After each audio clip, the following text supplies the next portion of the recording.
Hey guys, welcome to my YouTube channel, over50resource.com. My name is Susan. And if you are new here, smash that like button and click on that notification bell so that you could be notified when I put out a new video. And if you're not new, welcome back. So today, guys, what I wanted to do was basically just have a conversation with you guys. I'm going to tell you guys a little bit about my history about finances, how I grew up around money, why I'm in the situation where I'm at, and what I'm working towards. And if you're in the same boat as me, maybe you can kind of understand, comprehend the type of environment that I grew up.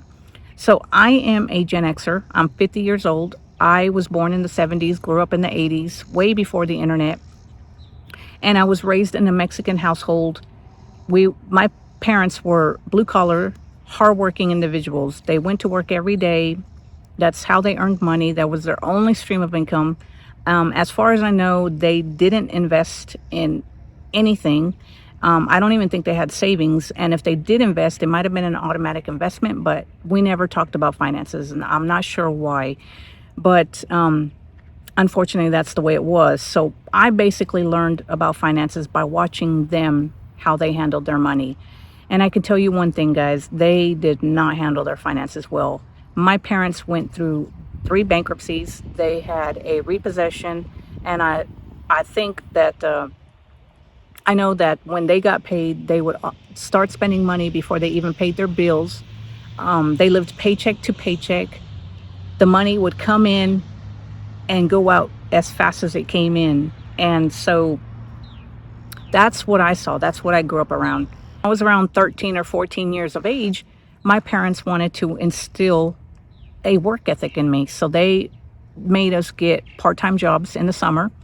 And what we would do, since we weren't old enough to get hired by a company, we would actually go to the field and do field work with a Mexican family who lived down the neighborhood with us. And I remember picking apples, cherries, and asparagus. And I remember when we would get paid, guys, we would get paid and my parents would keep the paycheck. And I remember one day sitting at the kitchen table and my parents walking through the door with a Burger King bag, some food from Burger King. And we asked them where ours was, and they told us that they didn't bring us any. Well, it kind of used to make me upset because we would work and we wouldn't see anything of our paycheck. Well, that trend continued. I continued working a job after work. I worked Burger King. I remember working at Burger King and then a couple of other fast food places, and the trend continued. I remember that every time I would get paid, my parents would take the paycheck and spend it on anything, and I would never see my paychecks.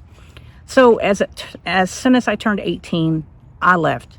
I didn't want to be in the household, and I had along with me, I knew that I didn't want to work in a factory because I had seen what it had done to my parents, lived paycheck to paycheck. My parents never earned a lot of money. Now, I don't want you guys to think I'm bashing on my parents because I'm not. My parents raised 4 kids and we never wanted for anything. Well, we never needed anything. We always had a roof over our head, we had food on the table, and we had a place to sleep.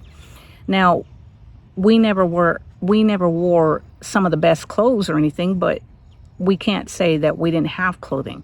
But I do remember being in school. I remember the first of the year we would have to wear last year's clothes, and sometimes we wouldn't have new clothes, the money to buy new clothes for school. But my parents did the best that they could with the knowledge that they did. I just knew that I wanted to do better. So when I moved out at 18 and I started earning my own money, what I didn't realize was that I had picked up some of the money behaviors from them.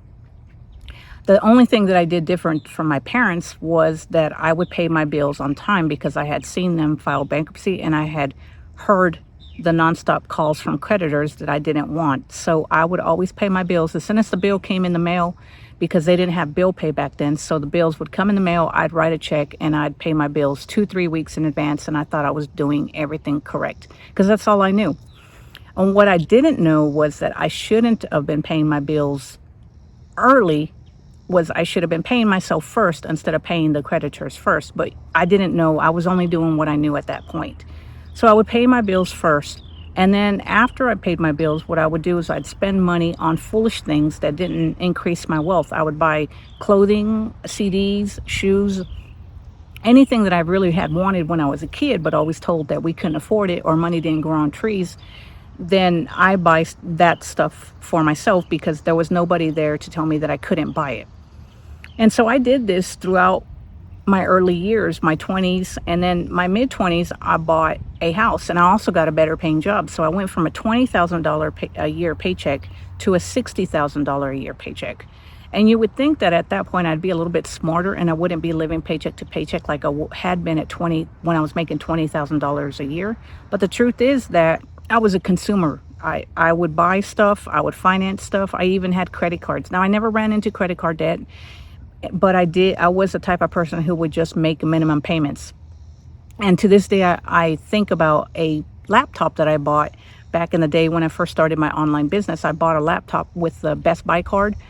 And I remember just making the minimum payments of $25. And I did that for several years. I don't even remember how long it took to pay off that laptop. But I always laugh and joke about it because I still have that laptop in my closet. And I say that I don't want to get rid of it because I think I paid like $7,000 for it. And I probably did, but I don't know. I hate to really sit down and do the math and figure out how much I actually paid for it because I had no clue about compound interest. I had a credit card and I just made the minimum payment. I was fine. I had no clue about compound interest, how it works against you if you have a credit card and how it can work for you if you have investments. Nobody ever taught me that, and it wasn't something that was taught in school. It's just something that I've learned throughout the years of reading finance books and listening to podcasts and listening to YouTubers.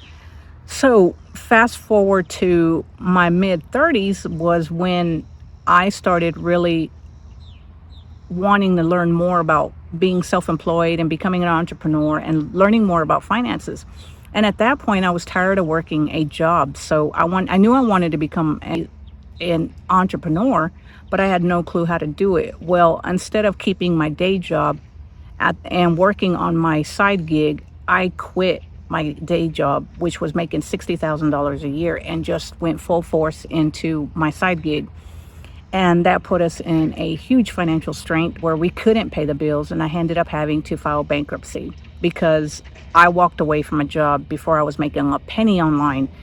And at that time, I had no clue what I wanted to do as an entrepreneur. So I kept jumping from thing to thing, one shiny object to the next. And because something I would never stick with something long enough, I was always looking for the magic bullet. And so we ended up having to file bankruptcy, Chapter 7 bankruptcy.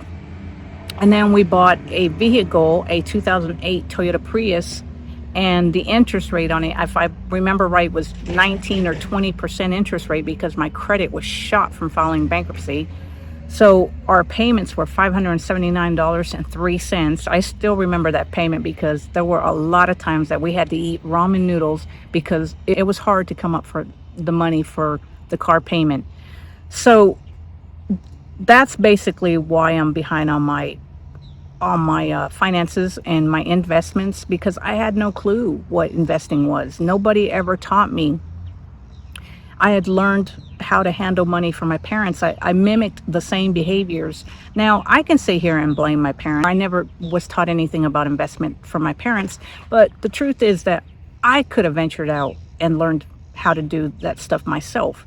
Sure, it's a lot easier today. All you have to do is get on Google and you can find it. You can Google anything and visit Investopedia and learn everything you need to know about financing and watch YouTube and listen to podcasts. That stuff wasn't readily available back in the day, but I could have went to the library and learned about investing.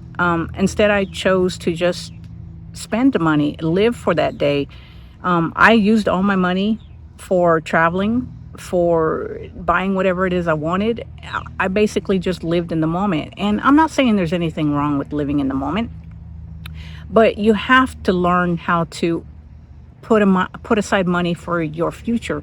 Because if you don't put aside money for your future today, then what are you going to do as you get older? How are you going to take care of yourself? You can't rely on your kids if you have kids because they're going to be trying to make ends meet for themselves. With the cost of living nowadays, you can't rely on anybody.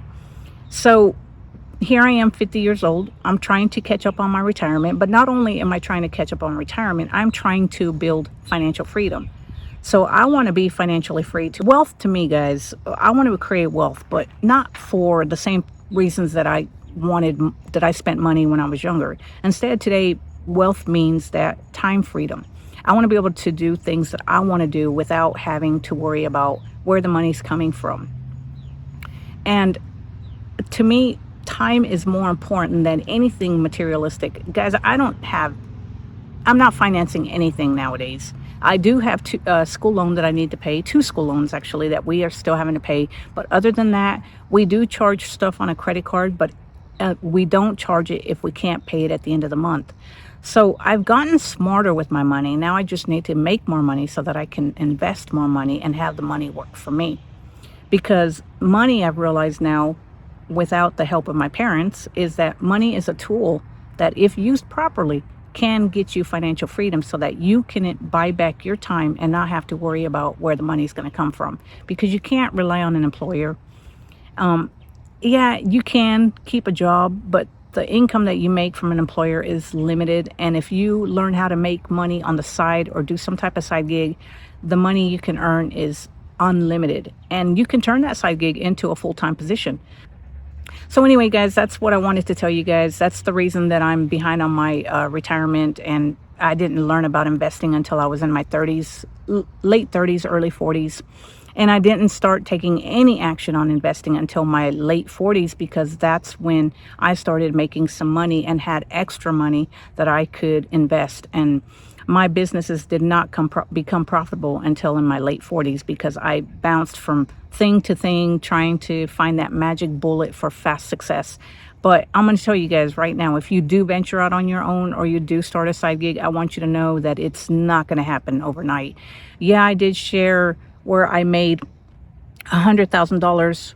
I grossed $100,000 with my blogging business, but I want you guys to know that a lot of blood, sweat, and tears went into that. There were a lot of days where I'd wake up really early, work online, and I didn't make any money for the first couple of years. And then when I did start making money, it gradually increased. I think the first year that I made money with my blogs was like a $7,000 year, and then a $24,000, and then it kind of gradually increased from there. But anyway, I just wanted to kind of share with you guys my background, financial history. And if you're in the same boat as me and you're starting late, I just want you guys to know that it's better to start now than it is later. Because I know we see these YouTube channels all the time where these people are retiring early. And if you're thinking, God, I wish that would have been me, you can only do what you learned up to this point. You can't go back and wish things were better. Yeah, you can, but you can't live in the past. That's why they say hindsight's 20/20. You can only do what you know at the time. So anyway, guys, I hope you enjoyed this video, and I will talk to you guys later. Have a great day. Bye.